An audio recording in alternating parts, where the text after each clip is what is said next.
You are conscious right now, but science still has no idea why. The brain fires electricity, chemicals move through neurons, and somehow an inner world appears. That should not be possible, and yet you are aware. If consciousness is real and not just a trick of the brain, then death may not be the end, and reality may not be what we think it is. Why is there something it feels like to be you? Why isn't reality dark and empty, like a machine running without a screen? This is the question philosophers, scientists, and thinkers have been asking for thousands of years. And the deeper we look, the stranger the answer becomes. Because consciousness may not be produced by the brain. It may not be inside your head. It may not even belong to you. It may be the foundation of reality itself. To understand consciousness, we must first understand what it is not. Consciousness is not thought. Thoughts come and go, but awareness remains. Consciousness is not emotion. Feelings rise and fall, but something is always there to feel them. Consciousness is not perception. Images change, sounds fade, sensations disappear, yet the one who experiences them never vanishes. Close your eyes for a moment. Thoughts still appear, sounds still reach you, sensations still exist. Now imagine all of that disappearing. No thoughts, no images, no sounds, no feelings.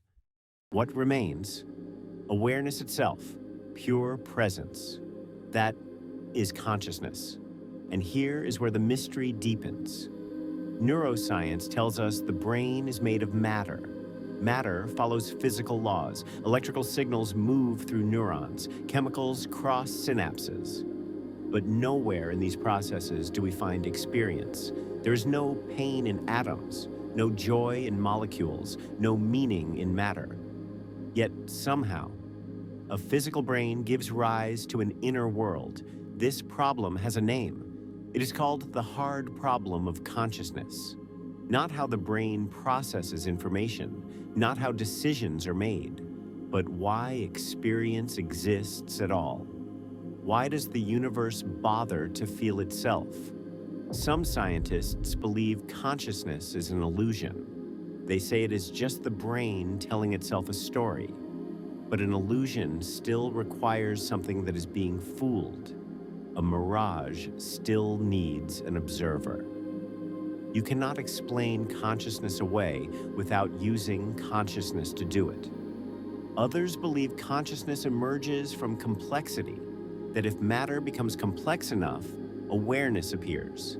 But complexity explains behavior, not experience.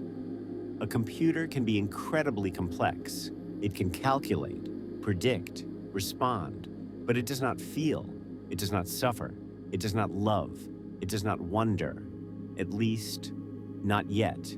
And even if it did, we would never know, because consciousness is private. You can never step inside another mind. You only ever experience your own. This makes consciousness the most familiar thing in existence and the most mysterious.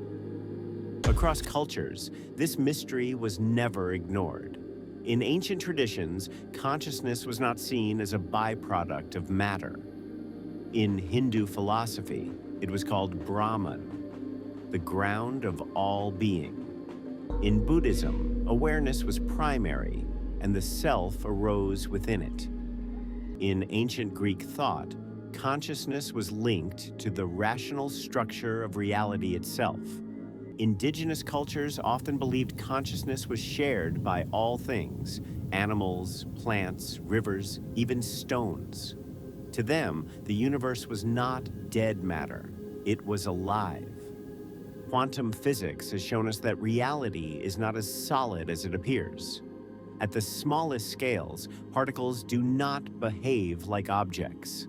They exist as probabilities, as waves of potential, as mathematical possibilities. They do not have definite properties until they are observed. This is not philosophy. This is experiment. Your brain would not generate consciousness. It would filter it. Like a radio receiving a signal, the signal exists independently. The receiver shapes how it is heard. Damage the radio, and the signal becomes distorted.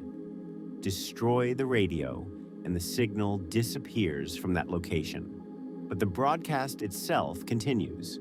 This could explain something extraordinary: near-death experiences. When the brain is severely impaired or even inactive, people report vivid, structured experiences. They describe clarity, expanded awareness, a sense of reality more real than waking life. If consciousness were produced by the brain, this should not be possible.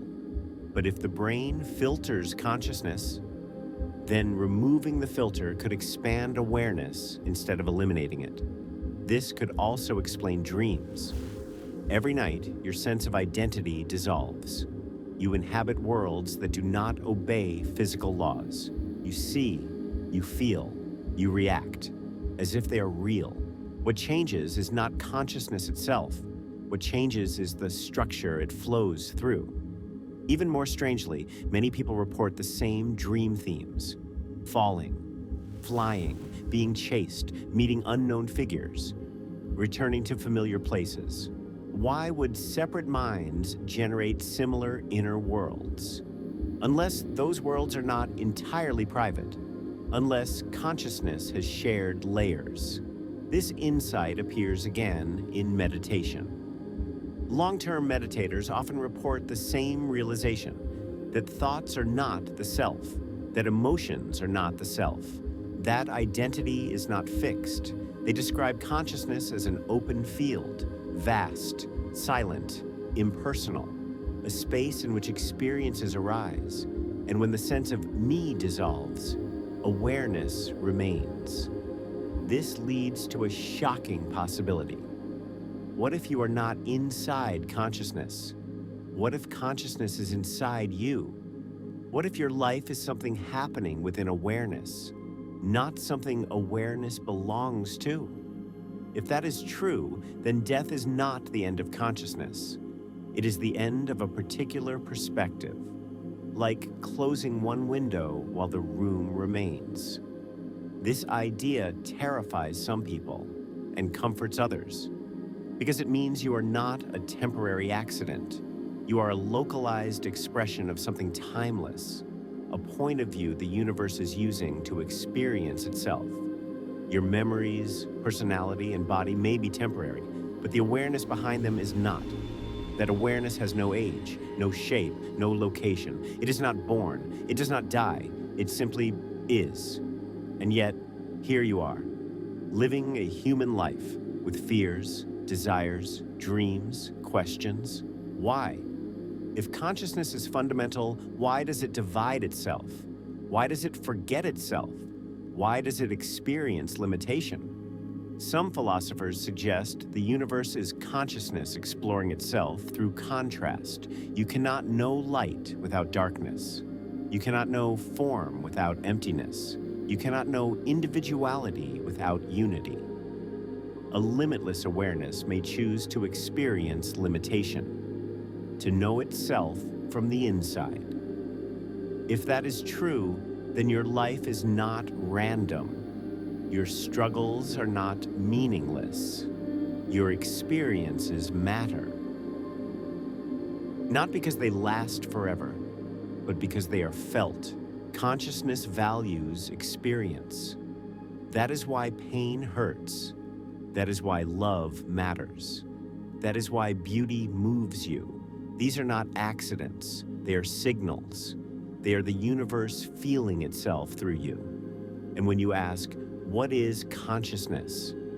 You are not asking an abstract question. You are asking what you are, not your name, not your story, not your history, but the thing that has been present through every moment of your life.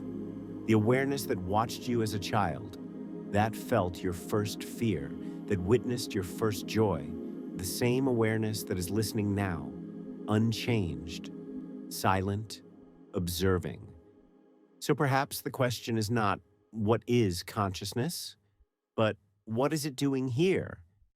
And the answer may be simpler than we think. It is experiencing, through you, through every living being, through every moment. Consciousness is not something you have, it is what you are. And once you see that, you do not need to search for meaning. You are meaning. You do not need to find awareness. You are awareness.